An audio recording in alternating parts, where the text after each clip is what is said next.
Hello, welcome back to the channel. Today, we dive right into how to use Todoist Boards for project management.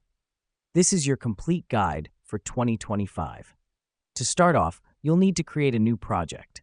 To do this, click on the plus icon next to Projects on the left sidebar.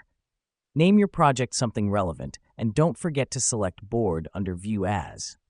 Creating a new project is our first step because it's our foundation. It's where we'll organize and manage all our tasks.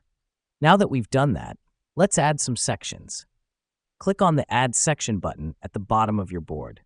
These sections act as columns, and they're perfect for organizing tasks into different stages or categories. The reason we do this is to make our board clear and easy to navigate.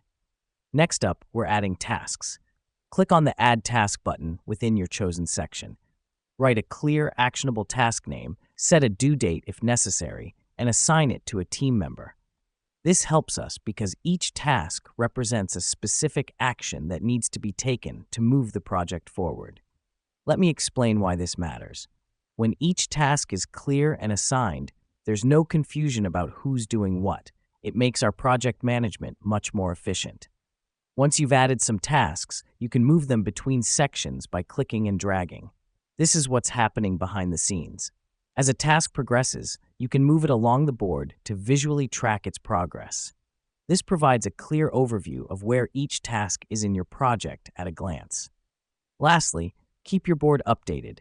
Regularly review your board, mark off completed tasks, and adjust due dates as needed.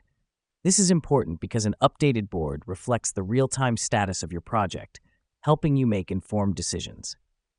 And that's it. A quick and efficient way to manage your projects using Todoist boards. Remember, the key is in the setup. Once you've set up your board and broken your project down into clear tasks, it's just a matter of keeping it updated.